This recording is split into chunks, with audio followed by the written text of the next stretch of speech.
ಪೂಜೆಯಾಗುತ್ತಾದಣ್ಣ. ಯಾವಾಗ ನೋಡಲು ಲಿಂಗ ಪೂಜೆಯಾಗುತ್ತಾದಣ್ಣ.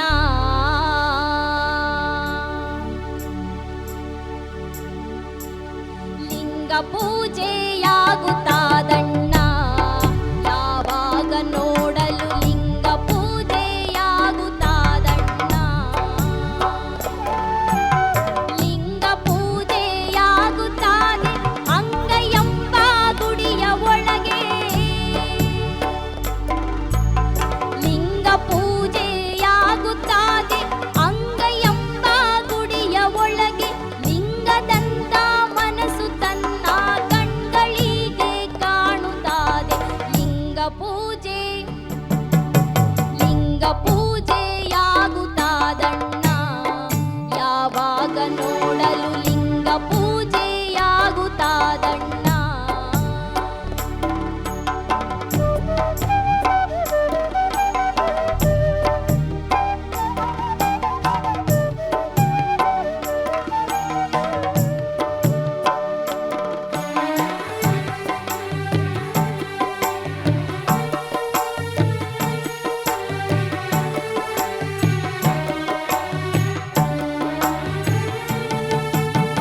ಆರು ಮೂರ ಕಟ್ಟಬೇಕಣ್ಣ.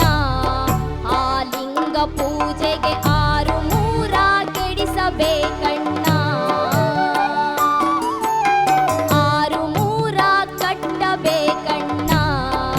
ಆ ಲಿಂಗ ಪೂಜೆಗೆ ಆರು ಮೂರ ಕೆಡಿಸಬೇಕಣ್ಣ.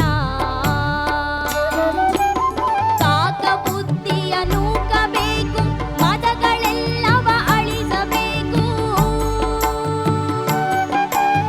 ಕಾಕ ಬುದ್ಧಿಯ ನೂಕಬೇಕು, ಮದಗಳೆಲ್ಲವ ಅಳಿಸಬೇಕು. ಏಕನಾಗಿ ನೋಡಲು ಅನೇಕ ತೊಳಗು ಕಾಣುತ್ತದೆ. ಲಿಂಗ ಪೂಜೆ ಲಿಂಗ ಪೂಜೆಯಾಗುತ್ತಾದಣ್ಣ. ಯಾವಾಗ ನೋಡಲು ಲಿಂಗ ಪೂಜೆಯಾಗುತ್ತಾದಣ್ಣ.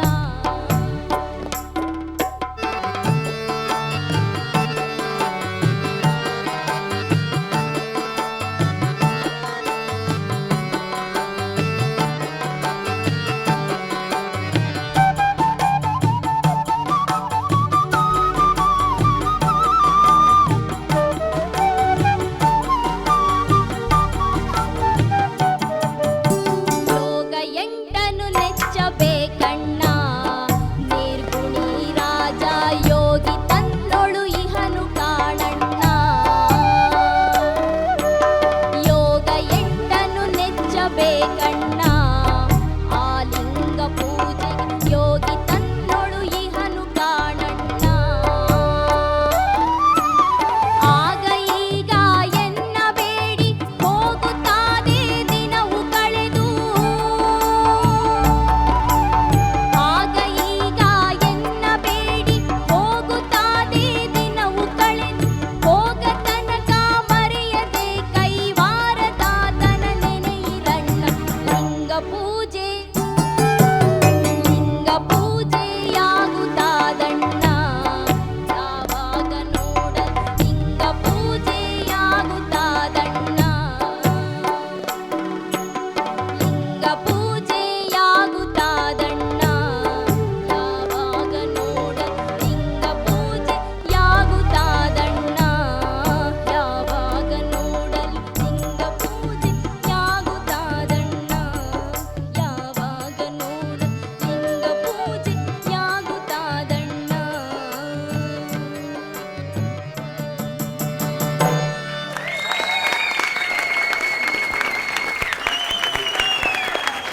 ಹಾಯ್ ಚೈತ್ರ, ಹಾಯ್, ಚಂದ ಕಾಣಿಸ್ತಿದ್ದೀರಾ. Thank you. ಓಕೆ, ಈ ಹಾಡು ಹೇಗೆ ಅನಿಸ್ತು ಅರ್ಚನಾ ಮ್ಯಾಮ್? ನೀವಿಬ್ಬರು ಮ್ಯಾಚಿಂಗ್ ಮಾಡ್ಕೊಂಡಿದ್ದೀರಾ? ಹೌದು, same pinch. Neat singing Chaitra, thank you. Neat. Beginning ಪಲ್ಲವಿಯಲ್ಲಿ ಸ್ವಲ್ಪ ಶಾರ್ಪ್ ಹೋಯಿತು, ಬಟ್ ಆಮೇಲೆ ಸರಿ ಹೋಯಿತು. ಮತ್ತೆ ಹೇಳಬೇಕಂದ್ರೆ ಪಲ್ಲವಿನೂ ಒಂದೇ ಥರ, ಚರಣನೂ ಒಂದೇ ಥರ. ಇದರಲ್ಲಿ ನಿನಗೆ ಪ್ರೂವ್ ಮಾಡ್ಕೊಳ್ಳೋದಕ್ಕೆ ಹೆಚ್ಚೇನೂ ಇಲ್ಲ ಈ ಟ್ಯೂನಲ್ಲಿ. ಹೋಗ್ತಾ ಹೋಗ್ತಾ ಇನ್ನೂ ಕಷ್ಟಕರವಾದ ಅಂದರೆ ನಿನ್ನ ಬೇರೆ ಜಾನ್ರ ತಗೋ ಅಂತಲೂ ನಾನು ಹೇಳ್ತಿಲ್ಲ. ಜನಪದ ಮತ್ತು ಜನಪದ ಶೈಲಿ ಇದೇನೆ, ನೀನು ಇನ್ನೂ ಹೆಚ್ಚು ಕೆಲಸ ಇರೋವಂಥ ಹಾಡನ್ನು ಆಯ್ಕೆ ಮಾಡ್ಕೋಬೋದಲ್ಲಮ್ಮ, ಅಲ್ವಾ? ಆಯಿತು, ಈ ಥರ ಸಿಂಪಲ್ ಹಾಡುಗಳು ಎಲ್ಲ ನೀವುಗಳು ಹೇಳಿದ್ದು ಆಯಿತು, ನಾವು ಕೇಳಿದ್ದು ಆಯಿತು. ಇನ್ನೂ ಹೆಚ್ಚು ಹೆಚ್ಚು ಬೇಕು ಈ ವೇದಿಕೆಗೆ. ಇನ್ನು ಬಿಸಿ ಜಾಸ್ತಿ ಆಗ್ತಾ ಇರೋದ್ರಿಂದ ಕಾಂಪಿಟೇಷನ್ದು, ಅದಕ್ಕೆ ನೀವು ಪ್ರೂವ್ ಮಾಡ್ಕೋತಾ ಹೋಗಬೇಕಾಗತ್ತೆ. ಸೊ ಇನ್ನೊಂದು ಸ್ವಲ್ಪ ಕೆಲಸ ಇರೋವಂಥದ್ದನ್ನು ಆರಿಸ್ಕೊಂಡಿದ್ರೆ ಚೆನ್ನಾಗಿರ್ತಾಯಿತ್ತು ಅಂತ ನನಗನ್ನಿಸ್ತು. ಆಮೇಲೆ ಇದು ಮಾಯದಂಥ ಮಳೆ ಬಂತಣ್ಣ, ಅದೇ ಸೇಮ್ ಟ್ಯೂನ್ ಇರೋದ್ರಿಂದ ಒಂಥರ ಅಲ್ಲಿಗೆ ಹೋಗುತ್ತೆ ತಲೆ, ಒಂಥರ ಹಾಡು. ಇನ್ನೂ ಎಲ್ಲರೂ ಏನೇನೋ ವಿಭಿನ್ನ ಶೈಲಿಯ ಹಾಡುಗಳು, ವಿಭಿನ್ನವಾದ ಪ್ರಯತ್ನಗಳನ್ನು ಮಾಡ್ತಾ ಇರುವಾಗ ನೀನು ಯಾವುದೇ ಕಾರಣಕ್ಕೂ ಹಿಂದೆ ಉಳಿಬಾರ್ದು ಅಲ್ವಾ? ಆಮೇಲೆ ಕೊನೆಯ ಪಲ್ಲವಿ ನೀನು ಹಾಡಿ ಎಂಡ್ ಮಾಡ್ತಾ ಇದ್ದೆಯಲ್ಲ, ಅವಾಗ ನಿಂಗೆ ಬ್ರೆತ್ಲೆಸ್ನೆಸ್ ಆಯಿತು ಅಲ್ವಾ? ಅದಕ್ಕೊಂದು ಸಣ್ಣ ಟ್ರಿಕ್ ಇದೆ. ಆಫ್ಟರ್ ಬೀಟ್ ತೊಗೋಬೇಕಷ್ಟೆ. ಲಿಂಗ ಪೂಜೆ ಮಾಡಬೇಕಣ್ಣ, ಏನದು ಲಿರಿಕ್ಸು? ಯಾವಾಗ ನೋಡು ಅಲ್ವಾ? ಯಾವಾಗ ನೋಡಲು ಲಿಂಗ ಪೂಜೆ ಮಾಡಬೇಕಣ್ಣ, ಲಿಂಗ ಪೂಜೆ, ಅಷ್ಟೇ ಟ್ರಿಕ್ ಇರೋದು. ಆಗ ಈಗ ಎನ್ನಬೇಡಿ, ಹೋಗುತ್ತಾದೆ ದಿನವು ಕಳೆದು, ಹೋಗ ತನಕ ಮರೆಯದೆ ಕೈವಾರದಾತನ ನೆನೆಯಿರಣ್ಣ. ಲಿಂಗ ಪೂಜೆಯಾಗುತ್ತಾದಣ್ಣ, ಯಾವಾಗ ನೋಡ ಲಿಂಗ ಪೂಜೆಯಾಗುತ್ತಾದಣ್ಣ. ಲಿಂಗ ಪೂಜೆಯಾಗುತ್ತಾದಣ್ಣ, ಯಾವಾಗ ನೋಡ ಲಿಂಗ ಪೂಜೆಯಾಗುತ್ತಾದಣ್ಣ, ಯಾವಾಗ ನೋಡಲು ಲಿಂಗ ಪೂಜೆಯಾಗುತ್ತಾದಣ್ಣ, ಯಾವಾಗ ನೋಡ ಲಿಂಗ ಪೂಜೆಯಾಗುತ್ತಾದಣ್ಣ.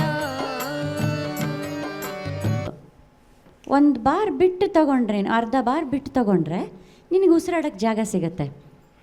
ಅವಾಗ ನೀನು ಅಂತ ಮಾಡೋದು, ಆಮೇಲೆ ಯಾವುದ್ಯಾವ್ದು ಪದಗಳನ್ನು ಬೇರೆ ಬೇರೆ ರೀತಿಯಲ್ಲಿ ಅದನ್ನು ತಿರ್ಚಿ ಮುರ್ಚಿ ಕಟ್ ಮಾಡೋ ಅಂಥ ಅವಶ್ಯಕತೆ ಬರಲ್ಲ ಅಲ್ವಾ? ಇದೆಲ್ಲ ಸಣ್ಣ ಸಣ್ಣ ಟ್ರಿಕ್ಸು ನೀವೇ ಮಾಡ್ಕೋಬೋದು. ಅದರಿಂದ ಯಾವ ಪದಗಳಿಗೂ ಅರ್ಥದ್ದು ಭಂಗ ಆಗೋದಿಲ್ಲ ಅಲ್ವಾ? ಅದು ಬಿಟ್ಟರೆ very neat singing, very good, god bless you. Chaitra, ಇದು ಕೈವಾರ ತಾತಯ್ಯನವರ ತತ್ವಪದ. ಮೂಲತಃ ಅವರು ತೆಲುಗಲ್ಲೇ ಜಾಸ್ತಿ ಬರೆದಿರ್ತಾರೆ, ಕನ್ನಡದಲ್ಲಿಗಿಂತ ತೆಲುಗಲ್ಲೇ ಬರೆದಿರ್ತಾರೆ ಅಂತ ಕಾಣುತ್ತೆ. ಇದನ್ನು ಅನುವಾದ ಮಾಡಿರೋರು ಯಾರಾದರೂ, ಅವ್ರ ಹೆಸರು ಗೊತ್ತಿದೆಯಾ? ಏಕ್ತಾರಿ ರಾಮಯ್ಯ ಅವರು ಇದನ್ನು ಹೇಳ್ಕೊಟ್ರಿ ಸರ್. ಅದನ್ನು ಮೂಲತಃ ಯಾರು ಬದಲಾವಣೆ ಮಾಡಿದ್ರು ಅದು ನನಗೂ ಅಷ್ಟು ಮಾಹಿತಿ ಇಲ್ಲ. ಬಟ್ ತುಂಬ ಹಾಡುಗಳನ್ನು ಕೈವಾರ ತಾತಯ್ಯನವರ ತತ್ವಪದಗಳನ್ನು, ಕಾಲಜ್ಞಾನವನ್ನು ತುಂಬ ಹೇಳಿದ್ದಾರೆ. ಅದರಲ್ಲಿ ಈ ತತ್ವಪದವನ್ನು ಆಯ್ಕೆ ಮಾಡ್ಕೊಂಡು ಹಾಡಿದ್ರಿ. ಹಾಡಿನ ಕೊನೆ ಸಾಲುಗಳಲ್ಲಿ ಉಸಿರಿನ ಬಗ್ಗೆ ಹೇಳ್ತಾ ಇದ್ದರೆ, ಕೊನೆ ಸಾಲು ಹೇಳಿ. ಲಿಂಗ ಪೂಜೆಯಾಗುತ್ತಾದಣ್ಣ, ಯಾವಾಗ ನೋಡಲು ಲಿಂಗ ಪೂಜೆಯಾಗುತ್ತಾದ. ಈ ಕರೆಕ್ಟ್ ಆಗಿದೆ, ಲಿಂಗ ಪೂಜೆಯಾಗುತ್ತಾದಣ್ಣ ಕರೆಕ್ಟ್ ಇದೆ. ನೀನು ಹಾಡಿದಾಗ ಲಿಂಗ ಪೂಜೆ, ಉಸಿರು ಸಾಲದಿದ್ದಾಗ ಲಿಂಗ ಪೂಜೆಯಾಗುತ್ತಾದಣ್ಣ, ಇದನ್ನು ಸಪ್ರೇಟ್ ಮಾಡೋಂಗಿಲ್ಲ. ಲಿಂಗ ಪೂಜೆ ಅಂತ ಸಪ್ರೇಟ್ ಮಾಡಿದ್ಮೇಲೆ ಆಗುತ್ತಾದಣ್ಣ ಅಂತಲೇ ಹಾಡಬೇಕು. ಯಾಕೆಂದರೆ ಅದು ಒಟ್ಟು ಪದ ಇದ್ದರೆ ಮಾತ್ರ ಅದು ಸಂಧಿ ಕಾರ್ಯ ನಡೆಯುತ್ತೆ. ಇಲ್ಲಾಂದರೆ ಯಕಾರ ಇಲ್ಲ, ಯಕಾರ ಆಗಮ ಸಂಧಿ ಇರುತ್ತಲ್ವ. ಕನ್ನಡ ಪದಗಳನ್ನು ಬಳಸಬೇಕಾದ್ರೆ ಅದನ್ನು ಸ್ವಲ್ಪ ಗಮನ ಹರಿಸ್ಬೇಕು. ಆವಾಗ ನಿನಗದು ಉಸಿರು ಸಿಗುತ್ತೆ, ಜೊತೆಗೆ ಹಾಡು ಆರಾಮಾಗಿ ಹಾಡ್ಬೋದು. ಲಿಂಗ ಪೂಜೆ ಆಗುತ್ತಾದಣ್ಣ, ಎಷ್ಟು ಉಸಿರು ಸಿಕ್ತು ನಿನಗೆ ಅಲ್ವಾ? ಲಿಂಗ ಪೂಜೆ ಆಗುತ್ತಾದಣ್ಣ ಅಲ್ವಾ? ಒಳ್ಳೇದಾಗ್ಲಮ್ಮ. Thank you sir. Vemgal sir. Chaitra ಅವರೇ, ಇದು ಮುನಿರಾಜು ಅವ್ರು ಹೇಳಿದಾಗೆ ಕಾಲಜ್ಞಾನಿ ಕೈವಾರ ತಾತಯ್ಯನವ್ರದ್ದು, ಅವರೊಂದು ಕಾಲಜ್ಞಾನ ಬರೆದಿದ್ದಾರಲ್ಲ, ಅದರಲ್ಲಿ ಭಾಳಷ್ಟು ತೆಲುಗಲ್ಲೇ ಇರ್ತಕ್ಕಂಥ ಹಾಡುಗಳನ್ನ ಇತ್ತೀಚೆಗೆ ಅದಕ್ಕೆ ಕನ್ನಡಕ್ಕೆ ಅನುವಾದ ಮಾಡಿದ್ದಾರೆ. ನಮ್ಮ ಡಾಕ್ಟರ್ ಲಕ್ಷ್ಮೀಪತಿ ಕೋಲಾರ್ ಅವರು ಸುಮಾರು ಹಾಡುಗಳು ಮಾಡಿದ್ದಾರೆ. ಮತ್ತು ಇದು ಹಾಡು ಕೂಡ ಬಹುಶಃ ಯಾರು ಮಾಡಿದ್ರು ಗೊತ್ತಿಲ್ಲ, ಬಟ್ ಕನ್ನಡಕ್ಕೆ ಸುಮಾರು ಹಾಡುಗಳು ತಾತಯ್ಯನವ್ರದ್ದು ಬಂದಿದೆ. ಅವರು ಒಂದು ರೀತಿಯ ಜ್ಞಾನಿ ಅವರು. ಅವರ ಏನಂದರೆ ಅವರು ಮುಂದೆ ನಡೀತಕ್ಕಂಥದ್ದನ್ನು ಊಹಿಸಿ ಬರೆದಿರ್ತಕ್ಕಂಥದ್ದು. ಅದನ್ನು ಅವ್ರು ಏನು ಹೇಳಿದ್ರೆ ಅದನ್ನು ನಡೀತಾ ಇದೆ ಅಂಥೇಳಿ ನಮ್ಮ ಕಡೆಯೆಲ್ಲ ಅದೊಂದು ಪದ್ಧತಿ ಇದೆ. ನಂದಿ ಬೆಟ್ಟದ ಮೇಲೆ ಬಸವಣ್ಣ ರಂಕ್ ಹಾಕ್ತಾರೆ, ಒಂದು ಕಲ್ಲು ಕೋಳಿ ಕೂಗುತ್ತೆ. ಆಮೇಲೆ ಅಂದರೆ ವಿಶ್ವ ಒಂದು ಸಮಯಕ್ಕೆ ಅದು ನಾಶ ಆಗುತ್ತೆ ಅನ್ನೋ ಸತ್ಯವನ್ನು ಅವರು ಈಗಾಗಲೇ ಹೇಳಿದ್ದಾರೆ. ಅದನ್ನೇ ನಮ್ಮ ಕಡೆ ಹಳ್ಳಿ ಕಡೆಯೆಲ್ಲ ಜನ ಮಾತಾಡ್ತಾ ಇರ್ತಾರೆ, ಅಯ್ಯೋ ತಾತಯ್ಯನವ್ರು ಹೇಳಿದ್ದಾರೆ ಬಿಡಪ್ಪ, ಇನ್ನು ಯಾರಿಗೆ ಎಷ್ಟು ದಿವಸನೋ ಕಾಲ, ಇನ್ನು ಎಷ್ಟು ದಿವಸನೋ, ಯಾವಾಗ ಮುಗಿಯುತ್ತೋ ಯಾವಾಗ ಹೋಗುತ್ತೋ ಅಂತ ಹೇಳ್ತಾರೆ. ಅವ್ರ ಬಗ್ಗೆ ಅಷ್ಟೊಂದು ನಂಬಿಕೆ, ಅವರ ಒಂದು ಏನು ಆವಾಗ ಹೇಳಿದಾರಲ್ಲ ಅವರು, ಆ ರೀತಿ ಅವರ ಜ್ಞಾನ, ಅದು ಜ್ಞಾನವನ್ನು ಭಾಳಷ್ಟು ಜನ ಭಜನೆಗಳ ಮುಖಾಂತರ ಅಲ್ಲಿ ನಿತ್ಯ ನಡೀತದೆ ಆರಾಧನೆ. ಹುಣ್ಣಿಮೆ ಹಾಡು ಸಂದರ್ಭದಲ್ಲಿ ಪ್ರತಿ ಹುಣ್ಣಿಮೆಗೂ ಅಲ್ಲಿ ಆ ತಾತಯ್ಯನವರ ದೇವಸ್ಥಾನದಲ್ಲಿ ಸಾವಿರಾರು ಭಕ್ತರು ಸೇರಿ ಆರಾಧನೆ ಮಾಡ್ತಾರೆ. ಅವರ ತತ್ವಗೀತೆಗಳನ್ನು ಅಲ್ಲಿ ಆಡ್ತಾರೆ. ಅಂಥದ್ದೊಂದು ಒಳ್ಳೆಯ ಹಾಡು ನೀವು ಕೊಟ್ಟರೆ, ನೀಟ್ ಸಿಂಗಿಂಗ್ ಇತ್ತು, ಮತ್ತು ಸಣ್ಣ ಸಣ್ಣ ಮಿಸ್ಟೇಕ್ಸ್ ಇರೋದು ಮೇಡಮ್ ಹೇಳಿದಾರಲ್ಲ, ಸರಿ ಮಾಡ್ಕೊಳ್ಳಿ, ಏನು ಗಾಬರಿ ಆಗಬೇಕಂತ. ಧನ್ಯವಾದಗಳು. Thank you. ನೀವು ಸ್ಪರ್ಧಿಗಳು ನಿಜವಾಗ್ಲೂ ಪುಣ್ಯವಂತರು ಅಂತಲೇ ಹೇಳ್ಬೋದು. ಹಾಡಿನ ಜೊತೆಗೆ ನಮ್ಮ ತೀರ್ಪುಗಾರರು ಸಾಕಷ್ಟು ವಿಷಯಗಳನ್ನು ಮಾತಾಡ್ತಾರೆ ಅಲ್ವಾ. ಸೊ ಈ ಕಾರ್ಯಕ್ರಮ ಮುಗಿಯೋವರೆಗೂ ಅಥವಾ ಈ ಕಾರ್ಯಕ್ರಮ ಮುಗಿದ ಮೇಲೆ ದಯವಿಟ್ಟು ಎಲ್ಲ ವೇದಿಕೆ ಮೇಲೆ ಬಿಟ್ಟು ಹೋಗ್ಬಿಡ್ಬೇಡಿ, ಅದನ್ನೆಲ್ಲ ಕಲಿಕೆಯನ್ನು ಮುಂದುವರಿಸ್ತಾ ಹೋಗಿ ಅಂತ ಹೇಳ್ತಾ thank you so much sir.